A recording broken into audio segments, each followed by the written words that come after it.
ചേട്ടാ ഞാൻ എൻ്റെ കമ്പനിയിൽ സോഫ്റ്റ്വെയർ മാറാൻ തീരുമാനിച്ചു.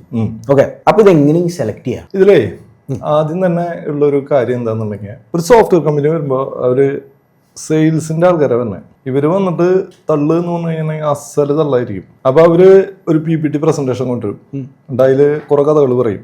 ഞങ്ങളുടെ കമ്പനി 2000 തുടങ്ങി, 5 പേരായിട്ട് തുടങ്ങി. ഞങ്ങളുടെ ഡയറക്ടർ ഇന്ന കമ്പനിയിൽ ജോലി ചെയ്തിരുന്ന ആളാ, വലിയൊരു MNCയുടെ പേരായിരിക്കും. അവർ ചിലപ്പോൾ 2 മാസം ജോലി ചെയ്തിട്ടുണ്ടാവുള്ളൂ, ജോലി ചെയ്തു എന്ന് പറയുള്ളൂ. അങ്ങനെ പറയും. പിന്നെ ഒരു ഗ്രാഫ്, 2 പേരുടെ തല, ഒരു കൊല്ലം കഴിഞ്ഞപ്പോ 5 പേരുടെ തല, പിന്നത്തെ കൊല്ലത്ത് ഇപ്പൊ 25 പേരുടെ തല, പിന്നത്തെ കൊല്ലത്തിൽ കഴിഞ്ഞപ്പോ 4-5 രാജ്യങ്ങളിൽ 25 പേരുടെ തല. ഇങ്ങനെയാണ് ഞങ്ങളുടെ ഗ്രോത്ത്. ഇങ്ങനെ പറയും. ഇപ്പൊ നമ്മളാരും അന്വേഷിക്കാൻ പോകില്ല. ഇത് കഴിഞ്ഞിട്ട് പിന്നെ ഇവര് കുറെ ഗ്രാഫിക്കൽ റെപ്രസെന്റേഷൻ അങ്ങനെ കുറെ സാധനങ്ങളൊക്കെ ചെയ്യും. മനസ്സിലായോ? നമ്മുടെ ഏതൊരു സിനിമയിൽ ഞാൻ കണ്ടിട്ടുണ്ട്, മറ്റേ ഇടിക്കുള എന്ന് പറഞ്ഞിട്ട് ഒരു ക്യാരക്ടർ എന്റെ അടുത്ത് ഡെമോന് വരുമ്പോ നിനക്ക് എന്ത് ചെയ്യാൻ പറ്റുന്നുള്ളത് ഞാൻ പറയേ, അല്ലാണ്ട് നിന്റെ ഡെമോ ഒക്കെ ഞാൻ കുറെ കണ്ടിട്ടെന്ന് പറയും. അതുപോലെയാണ് കഥകള്. പുസ്തകത്തിലെ പശു പുല്ല് തിന്നില്ല എന്ന് പറയില്ലേ, ഇതാണ് ഇതിന്റെ കാര്യം. അപ്പൊ നമ്മളൊരു സോഫ്റ്റ്വെയർ സെലക്ട് ചെയ്യുമ്പോ കറക്റ്റായിട്ട് ഈ സാധനം വർക്ക് ചെയ്യിപ്പിച്ച് വാല്യൂ അടിച്ച് നമുക്ക് ഉദ്ദേശിച്ച രീതിയിൽ റിസൾട്ട് കിട്ടുമോന്ന് ലൈവായിട്ട് അവരോട് കാണിച്ചു തരാൻ പറയണം.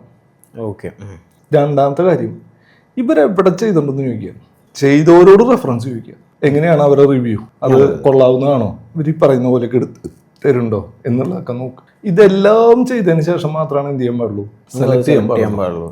ഏറ്റവും കൂടുതൽ ശ്രദ്ധിക്കേണ്ട കാര്യം എന്താണെന്ന് അറിയും, നമ്മളൊരു രോഗിയും നമ്മുടെ മുമ്പിൽ വന്നിരിക്കുന്ന സോഫ്റ്റ്വെയർകാരെന്ന് പറഞ്ഞു കഴിഞ്ഞിട്ടുണ്ടെങ്കിൽ അവനൊരു ഡോക്ടർ പോലെ നമ്മൾ കാണണേ. നമ്മളൊരു പ്രശ്നമായതുകൊണ്ട് സോഫ്റ്റ്വെയർ മാറ്റണേ. അപ്പൊ ആ പ്രശ്നത്തിനുള്ള ഒരു പരിഹാരം ഉണ്ടാക്കി തരാൻ പോണ കമ്പനിയാണ് ഈ മുമ്പിൽ വന്നിരിക്കുന്നത്. അവനതിന് പറ്റുമോ എന്നുള്ളത്, അവനതിനുള്ള വിവരം ഉണ്ടോ എന്നുള്ളത് നമ്മൾ നോക്കണം. ഇത് നോക്കാണ്ട് നമ്മൾ ഈ സാധനം പോയി സെലക്ട് ചെയ്ത് കഴിഞ്ഞാൽ നമ്മൾ പെട്ടുപോകും. അപ്പൊ നമ്മള് ഒരു കാര്യം അങ്ങട് പറയുമ്പോ അതിന്റെ 10 കാര്യം അവ ഇങ്ങോട്ട് പറഞ്ഞു തരണം. അല്ലാണ്ട് നമ്മൾ പറയുന്നത് അവൻ ചെയ്തുതരാം സാർ, ഇതിലുണ്ട് സാർ, അല്ലെങ്കിൽ നമുക്ക് വിശ്വസിക്കാവുന്ന ആരെങ്കിലും ഉറപ്പായിട്ടും പറയണം നിങ്ങൾ ധൈര്യമായിട്ട് മേടിച്ചോ, ആ സാധനം വർക്ക് ചെയ്യും എന്ന് നമുക്ക് ഉറപ്പായിട്ട് പറയാവുന്ന ആരെങ്കിലും ഉണ്ടെങ്കിൽ അത് നമുക്ക് പർച്ചേസ് ചെയ്യാം, അല്ലെങ്കിൽ സൂക്ഷിക്കണം. ഇതാണ് ഇതിൽ പറയാനുള്ള കാര്യം. PPT നോക്കി എക്സൽ നോക്കി ഒരു കാരണവശാലും എന്ത് ചെയ്യരുത്, സോഫ്റ്റ്വെയർ പർച്ചേസ് ചെയ്യരുത്. അതിങ്ങനെ ഗ്രാഫിൽ ഇങ്ങനെ ഭംഗിയായിട്ട് ഇങ്ങനെ വരച്ച് കാണിച്ചു തരും, പറയുന്നത് ഒന്നും ഉണ്ടാവില്ല. അത് പുസ്തകത്തിലെ പശു പുല്ല് തിന്നില്ല എന്ന് പറഞ്ഞ പോലെ ഒന്നും ഉണ്ടാവില്ല.